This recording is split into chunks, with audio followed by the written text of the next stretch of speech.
It started with a simple envelope in my mailbox, no return address, just a plain white envelope that upended my entire world. I tore it open without a second thought, knowing Ethan's construction job sometimes required him to get sensitive documents mailed to our home. But inside wasn't a building contract or legal paperwork. It was a single photograph that damn near stopped my heart. There was my husband, the love of my life for 10 years, in a tight embrace with some faceless woman. Her slim arms were wrapped around his neck as they kissed passionately in what looked like a hotel room. The bile rose in my throat as I gripped the photo so tightly it crinkled in my hands. This couldn't be real. It had to be some sort of twisted joke or mistake. Ethan loved me, didn't he? I tried calling him, but it went straight to voicemail. He was probably on one of those job sites out in the middle of nowhere with no cell service. As the minutes ticked by, the shock and dismay metastasized into a burning rage. By the time he finally got home that evening, I was a powder keg ready to explode. Ethan waltzed through the front door with his typical goofy smile. "Hey, Hon, sorry I'm so late. You'll never believe the day I had on site." I cut him off, slamming the photograph down on the kitchen counter. "I'll never believe the day you had. What about this, Ethan? Care to explain?" His smile withered like a flower in a drought as his eyes went wide with horror. "Cora, that's not..." "Not what?" "Not you. Because it sure as hell looks like you to me." He opened and closed his mouth like a gasping fish. I felt hot tears of rage and heartbreak streaking down my cheeks. "Who is she? How could you do this to us, to our marriage?" I was practically screaming now. Ethan ran a shaky hand through his cropped brown hair. "Babe, you've got to believe me. It's not what it seems. I would never." I wasn't having any of his desperate, empty reassurances. "Don't you dare babe me. I want the truth, all of it. No more lies." He simply nodded, the fight seeming to drain out of him. Okay, you're right, I'll explain everything, but you have to trust me, Cora. I love you, and I swear this it's complicated, okay?" So that's where the long, miserable night began. A night of Ethan spilling his guts about things I never could have imagined. Illegal funds, affairs, betrayals. A night that marked the unraveling of the life I thought I knew. My world shattered by the simple contents of a plain white envelope, and it was only the beginning of this nightmare. The truth started to pour out of Ethan like a dam bursting open that night. With trembling hands, he admitted that the woman in the photo was Rachel Wilkins, a designer he'd hired to work on some commercial projects. Ethan swore it had started as an innocent flirtation, but quickly escalated into a full-blown affair over the past 6 months. "I'm so sorry, Cora. I never meant to hurt you like this," he kept repeating through choked sobs. But that was just the sickening tip of the iceberg. Ethan also confessed that he'd been embezzling funds from his construction company, Bennett Builders, to support his illicit rendezvous with Rachel and cover up other shady business dealings. "It started small at first," he said, unable to meet my eyes, "just skimming a little off the top from material overages and fake invoices, but then it spiraled out of control to cover my lies." My head was spinning from the relentless blows of betrayal. As if the emotional devastation of his affair wasn't enough, now I realized our entire financial future was in jeopardy too. Years of going to night school to become a nurse, saving every penny we could, all built on Ethan's lies and crimes. "How could you?" I demanded, fists clenched in fury.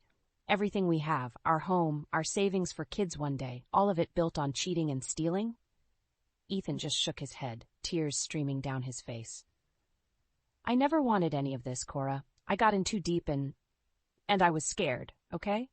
That's when he dropped the worst bombshell of all. That snake Rachel hadn't been a willing accomplice. She'd been the one driving Ethan into this pit of deception and fraud. Even worse, she was just a pawn being used by Ethan's longtime business partner, that scumbag Daniel Clark. "It's all been an elaborate scheme by Daniel to take over Bennett Builders," Ethan admitted hoarsely. "He's the one who set this whole sordid thing in motion, trying to disgrace me through the affair so he could push me out." I felt like I was going to be sick. Daniel had been my husband's closest friend and most trusted business advisor for over 15 years. And all along he'd been meticulously plotting to steal the company out from under us, using Rachel to cuckold Ethan and make him look like a criminal. The vile depths of his depravity knew no bounds. Please, Cora, you have to believe me, Ethan pleaded desperately, seeing the thunderous look on my face. I never meant for any of this to happen, Daniel, just... Shut up, I roared, feeling like I might actually strike him. Just shut your damn mouth. My husband's sniveling attempts to explain himself were just pouring salt in the wound. There would be no easy forgiveness for this, not when the man who was supposed to be my life partner had been so utterly deceitful and weak. Daniel Clark had managed to turn Ethan into his slobbering puppet. But if that bastard thought this would be the end, that Ethan's disgrace would let him slither away with the company like a thief in the night, he had another thing coming. I may have been reeling now, but the sting of betrayal was quickly hardening into an icy resolve. Daniel wanted to play this game? Well, I was about to give him and Rachel a hell of a lot more than they bargained for. This was just the beginning. The rage simmered inside me for days after Ethan's gut-wrenching confession. As much as I wanted to lash out, to scream and hurl things at that sniveling weasel of a husband, I knew I had to keep my cool. For once in our marriage, I was the one who needed to be strong and clear-headed. I'd always prided myself on being a skilled nurse, compassionate yet unflinching in the face of pressure. Now those same qualities were getting channeled into withering determination and sheer vindictiveness. Daniel Clark wanted to rip apart my family and take Ethan for everything he had? Well, turnabout was fair play. While Ethan moped around the house in a haze of self-pity, I got to work. First thing was poring over all the financial records I could get my hands on from Bennett Builders. Bank statements, ledgers, tax forms, I devoured them all like case files, looking for any irregularities or ammunition I could use. This has to stop, Cora, Ethan pleaded weakly one morning as I piled documents across the kitchen table. Just leave it be before you get yourself in trouble, too. I fixed him with an icy stare. The only trouble I'll be causing is for Daniel and his little tramp Rachel. You've already lied and stolen enough for 10 lifetimes. It's time I return the favor. His eyes went wide with shock and maybe a hint of fear at the hardness in my voice. Good, let the sniveling coward be afraid for once. With the paper trail providing proof of Ethan's shady money trails, I contacted an old friend from nursing school, Stacy Wilcox. She'd become a hotshot corporate lawyer, an utter shark in the courtroom. Just the kind of ally I needed right now. Let me get this straight, she said after I laid everything out over coffee one day. Your slimeball husband got bamboozled into an affair to embarrass and discredit him. All so this Daniel character could take over the family business? I nodded gravely. That's the long and short of it. Ethan made things easier for Daniel by cooking the books, too. But I need to make sure Clark gets what's coming to him, one way or another. Stacy's dark eyes glinted with undisguised glee. Well, you've come to the right place, my friend. This is Gardens and Wilcox's sweet spot, taking down arrogant dirtbags like your buddy Daniel. We spent the next few days plotting, putting together an airtight case that would decimate Daniel professionally, legally, and financially. Stacy had some excellent ideas about using whistleblower protections to leak evidence to the authorities. We'd hit him with fraud, tax evasion, racketeering, you name it. I also started quietly reconnecting with some of Ethan's most loyal employees at Bennett Builders. Trustworthy folks like Gary Wilkins and Miriam Alvarado, who had been there since the company's early days. With a little cajoling, I convinced them to come on board as insiders, feeding us information. We could never prove it, Gary told me in hushed tones, but we always suspected Daniel was up to shady stuff behind the scenes. Miriam simply nodded. If there's a way to take him down, count me in, Mrs. Bennett. Between Stacy's legal wrangling and my covert informants at the company, an audacious plan started taking shape. One that would publicly humiliate Daniel, rip away his ill-gotten wealth, and quite possibly land him in prison. Maybe it was petty vengeance, but he'd launched the first strike at my family. If Daniel thought he could cower me, think again. He was about to learn an important lesson on just how cutthroat a woman scorned could be. With the broad strokes of a plan in place, I knew it was time to start putting the pieces in motion to take Daniel Clark down. First step was shoring up my covert alliances at Bennett Builders while keeping my scheming completely invisible to that snake. Thank you both for agreeing to meet me, I told Gary Wilkins and Miriam Alvarado one evening at a quiet diner across town. We were the very picture of discretion, myself and the two longest-tenured employees at my husband's company, tucked away in a dingy corner booth. Gary, a balding number cruncher who had been with Bennett Builders since its earliest days, simply nodded. Of course, Mrs. Bennett.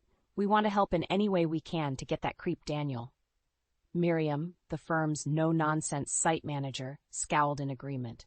He's gotten too big for his britches, thinking he can walk all over good people.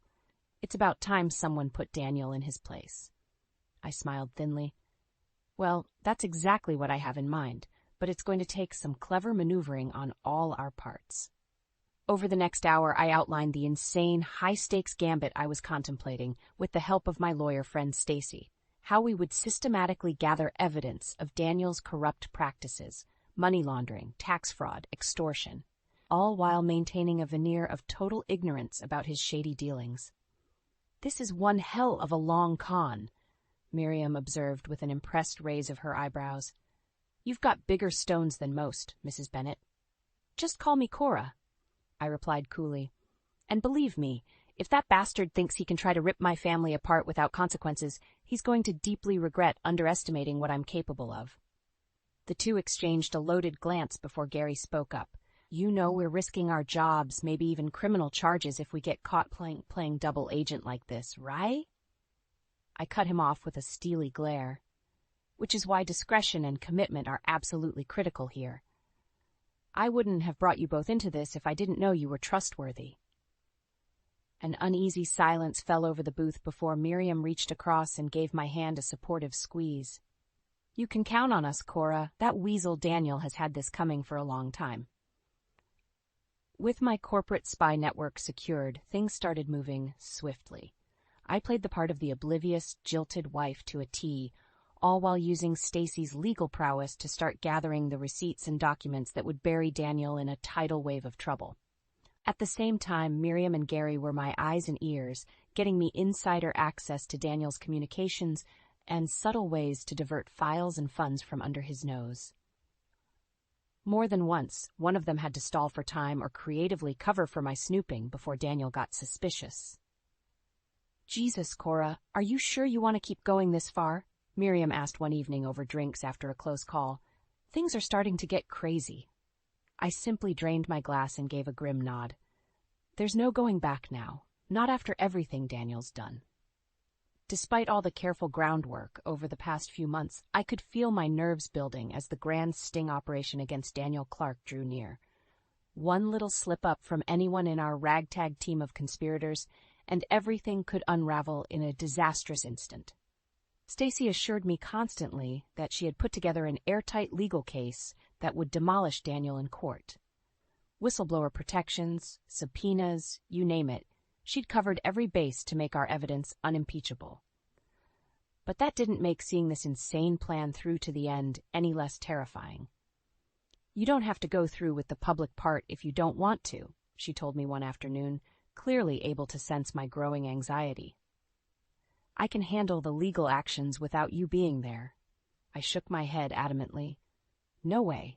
If we're going to take Daniel down, I want to be right there to see the self-righteous look get wiped off his smug face. Stacy smirked. In that case, you'd better get ready, because the fireworks are about to start.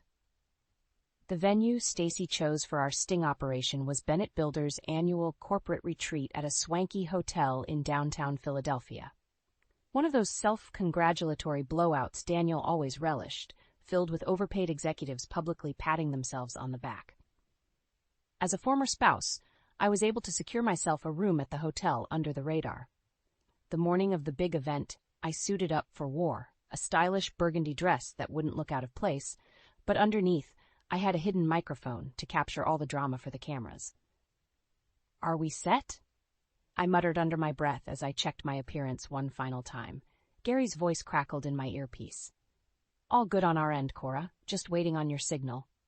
Remember, we've only got one shot to pull this off, Miriam chimed in tensely. If Daniel gets tipped off before we're ready? He won't, I stated firmly, forcing down my rising doubts. We've planned this too carefully. Just stick to the plan. Making my way down to the opulent ballroom, my heart was pounding like a frightened rabbit's. There was Daniel holding court near the front, looking resplendent in an Italian suit as he shook hands and smiled for the cameras. The arrogant prick had no idea what was coming. When he took the stage to kick off the event with his typical bombastic remarks, I gave the signal to my teammates to get in position. As Daniel launched into his well-rehearsed diatribe about integrity and trust, the air was suddenly pierced by a deafening audio clip. "You really think Ethan's stupid little wife is going to figure out our scheme?" Daniel's unmistakable voice rang out over the speakers. "Just keep doing your job, and I'll take care of making him the fall guy for everything." You could have heard a pin drop as the crowd of Bennett Builders employees looked around in stunned confusion. And there was Daniel, frozen in place with a sickly pallor as more and more audio clips began playing. Clips of his illegal dealings, his money laundering, loans gained through extortion, everything. Before the gasps and murmurs could grow too loud, I stood up and fixed Daniel with a look of pure venom. "Looking for the little wife who's going to ruin you?" I asked coldly, making a big show of removing the hidden microphone. "Well, here I am, Daniel. Payback's a bitch." As stunned security personnel surrounded Daniel on stage, I steadied my nerves with a few deep breaths. Because the biggest bombshell was yet to come. The look of utter shock and humiliation on Daniel Clark's face as he was led away in handcuffs will forever be seared into my memory. All the arrogance and bravado had drained from the man who thought he could rip my family apart without consequence. As pandemonium erupted in the hotel ballroom, with reporters clamoring for comments, I felt Stacy's reassuring hand on my shoulder. "You did it, Cora. That smug bastard is finished." I simply nodded, unable to process the tidal wave of emotions washing over me. Part of me felt immensely relieved, even triumphant at seeing karma so utterly demolish Daniel. But another part felt hollow, sickened by the depravity this whole sordid affair had exposed. In the ensuing days, the full breadth of Daniel's crimes came spilling into the open like a ruptured dam. The FBI raids, the asset seizures, the damning money trails, it was a never-ending deluge of scandals splashed across the headlines. As for the future of Bennett Builders, it was clear the damage was cataclysmic and likely fatal. All those years of my husband's hard work and sacrifice, tarnished and discredited because of one man's boundless greed and depravity. So many good people whose livelihoods were now thrown into turmoil. Through it all, Ethan remained a ghost in our home.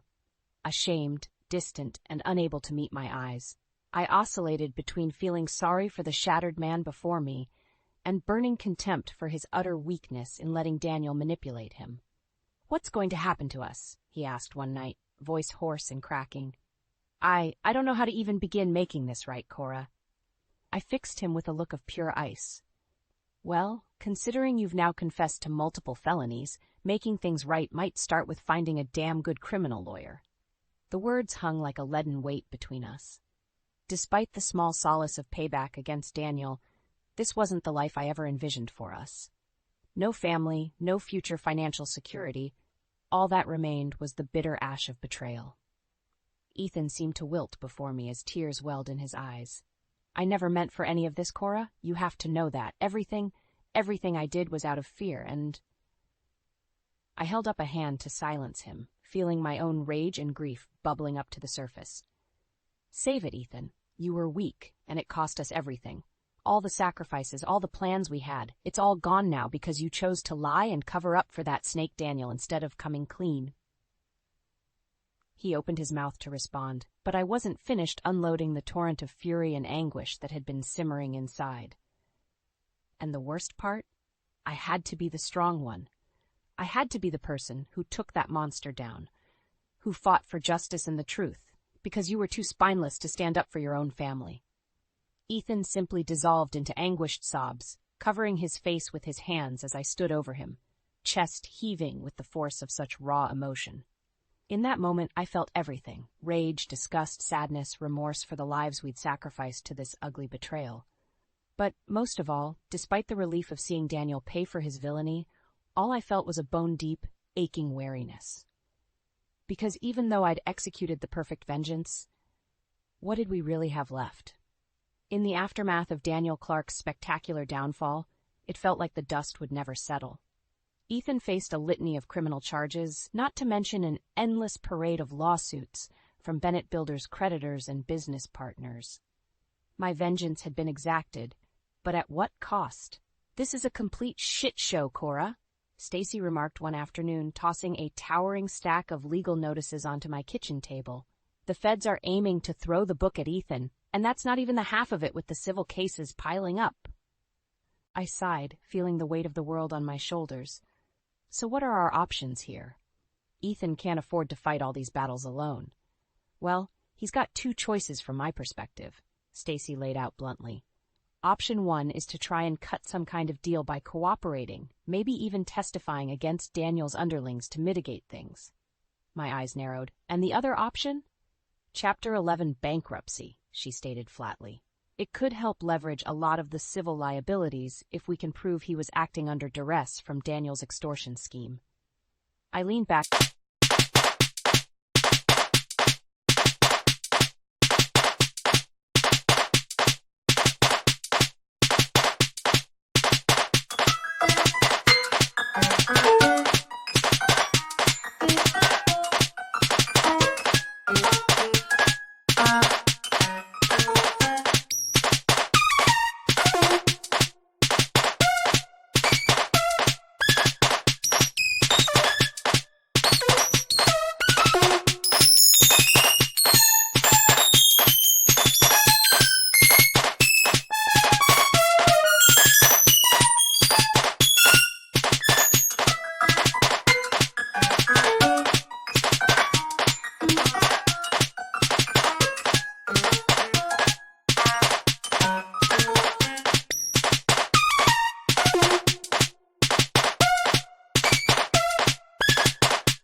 In my chair, rubbing my throbbing temples as I digested this miserable new reality.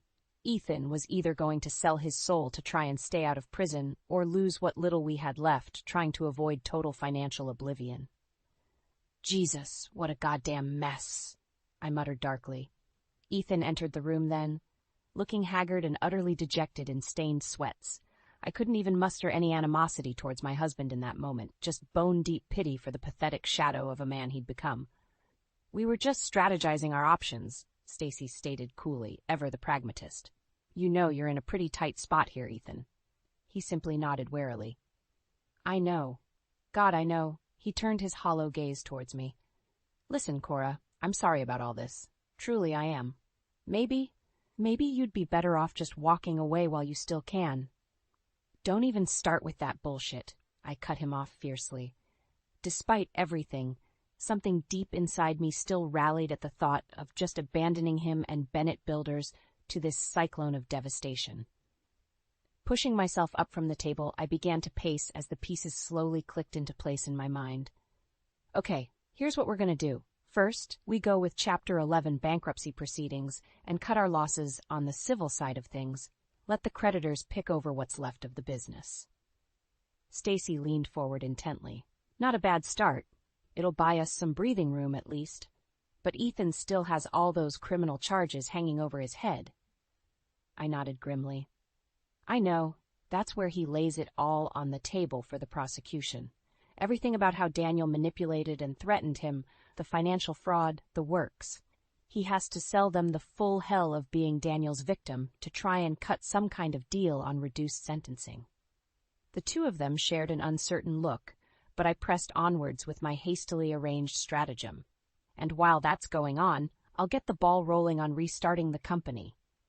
Not Bennett Builders, obviously. That name is radioactive after all this. But a new entity with all new management and oversight.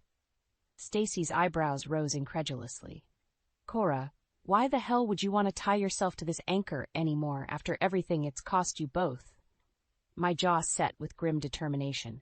Because Daniel Clark doesn't get to be the one who takes this from me, from us. He already did his damnedest to rip away our legacy, our security. I'm not about to hand him that final screw you by walking away in defeat.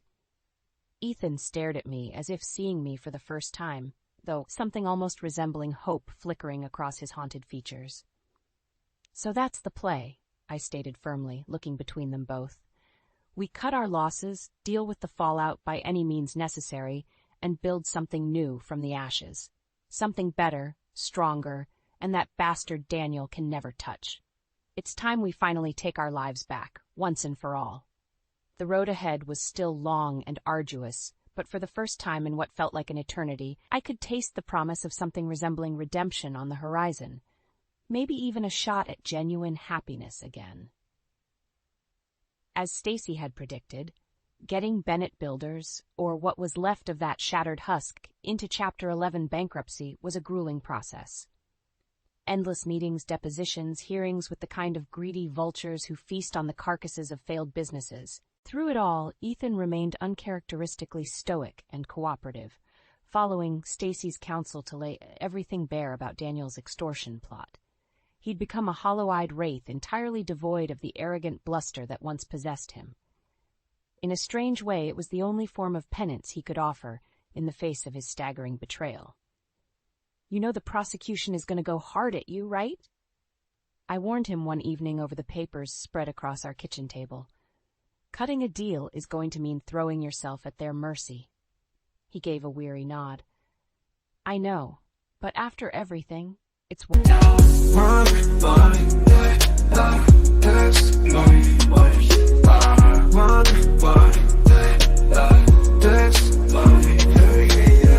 As the morning dew kisses the earth gently, I rise with the sun, feeling free, feeling plenty.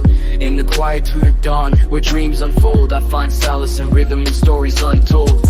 From the whispers of trees to the songs of birds, I draw inspiration from life's gentle words. In the symphony of nature, my spirit soars, a melody of hope behind closed doors. I lace up my shoes, hit the pavement light, each step a beat. In the rhythm of life, with every breath I rewrite my story in the stars, shining bright. In the stillness of the morning, I find my flow.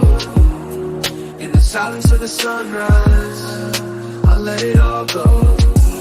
With every verse I let my heart show. In the gentle beginnings, my spirit will grow.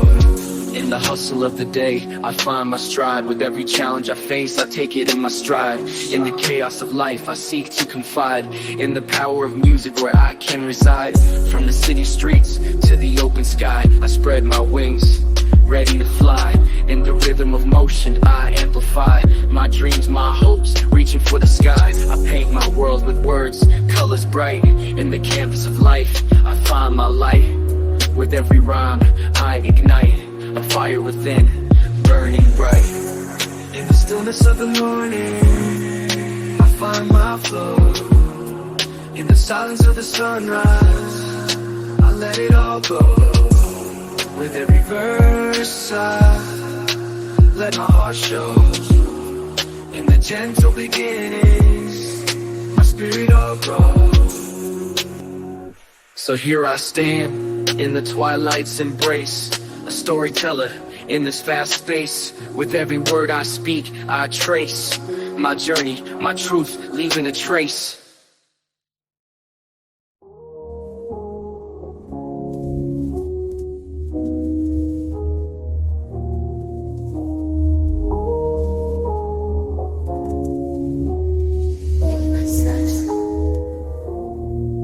So as the sun sets and the day's at rest, I lay down my pen, feeling blessed. In the gentle beginnings, I confess my love for this art, ever impressed. what I deserve, Cora. I've got no one to blame for this mess but myself at the end of the day. It was the most sense and accountability I'd heard from him throughout this whole sordid episode. A sad, honest reckoning of the lows his weakness had brought us. Despite the raging storm of emotions still churning inside me around Ethan's betrayal, I couldn't help but feel a pang of sadness for the broken man sitting across from me. In the end, he took a plea deal that included 18 months in a federal penitentiary and paying millions in fines and restitution. A steep price, but one most likely worth it to stay out of prison for decades. "I'll make it up to you somehow, I swear," Ethan murmured as the courthouse doors closed behind us after his sentencing.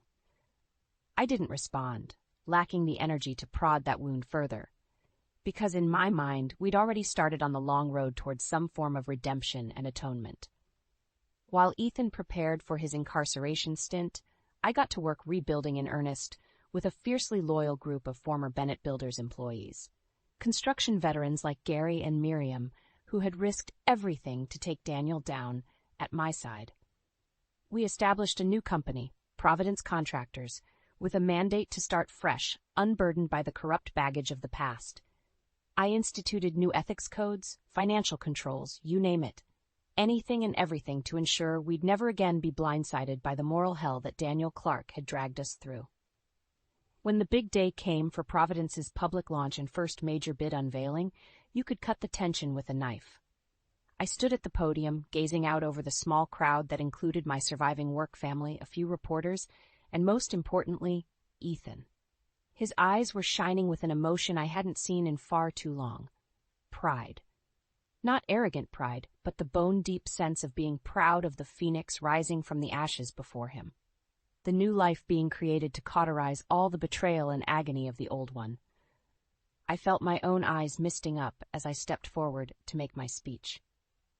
Ladies and gentlemen, thank you all for being here today to mark this new beginning. There were times when I never thought we'd make it to this point after everything we endured. My gaze locked with Ethan's for a brief moment, and I knew in that instant the true meaning of karma. Not petty vengeance or inflicting suffering for its own sake, but molding pain into something stronger, better, redeemed. Providence Contractors wouldn't just carry on the legacy of ethical construction that Ethan had first sown decades ago. It would stand as a monument to persevering through the darkest of times, an enduring testament that no wrong perpetrated against one's family can ever go unanswered. Daniel Clark had forged his own downfall in his arrogance and greed. Now it was our turn to build something transcendent from that reckoning.